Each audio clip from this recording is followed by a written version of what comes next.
ఎమ్మెల్యేల అనర్హతపై హైకోర్టు ఇచ్చిన తీర్పుని స్వాగతిస్తున్నామని బీఆర్ఎస్ నేత హరీష్ రావు అన్నారు. హైకోర్టు తీర్పు కాంగ్రెస్ పార్టీ అనుసరిస్తున్న ప్రజాస్వామ్య విధానాలకు చెంపపెట్టు అన్నారు. తెలంగాణ హైకోర్టు తీర్పుతో పార్టీ ఫిరాయించిన ఎమ్మెల్యేలపై అనర్హత పడడం ఖాయమని హరీష్ రావు స్పష్టం చేశారు. అనర్హత కారణంగా ఉప ఎన్నికలు జరిగే నియోజకవర్గాల్లో బీఆర్ఎస్ గెలుపు తథ్యమని కూడా ఎక్స్వేదికగా హరీష్ రావు అభిప్రాయం వ్యక్తం చేశారు.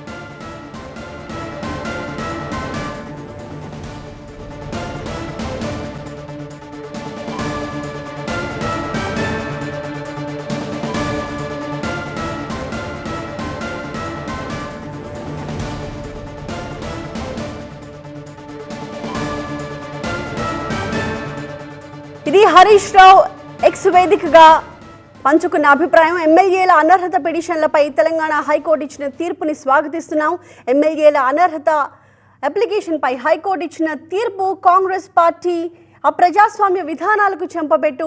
తెలంగాణ హైకోర్టు తీర్పుతో పార్టీ మారిన ఎమ్మెల్యేలు అనర్హతకు గురి కావడం తథ్యమని కూడా ఆయన అభిప్రాయపడ్డారు. తెలంగాణ హైకోర్టు తీర్పు ప్రజాస్వామ్యాన్ని, రాజ్యాంగ స్ఫూర్తిని కూడా ఖచ్చితంగా పరిరక్షిస్తుంది అని అభిప్రాయపడ్డారు హరీష్ రావు.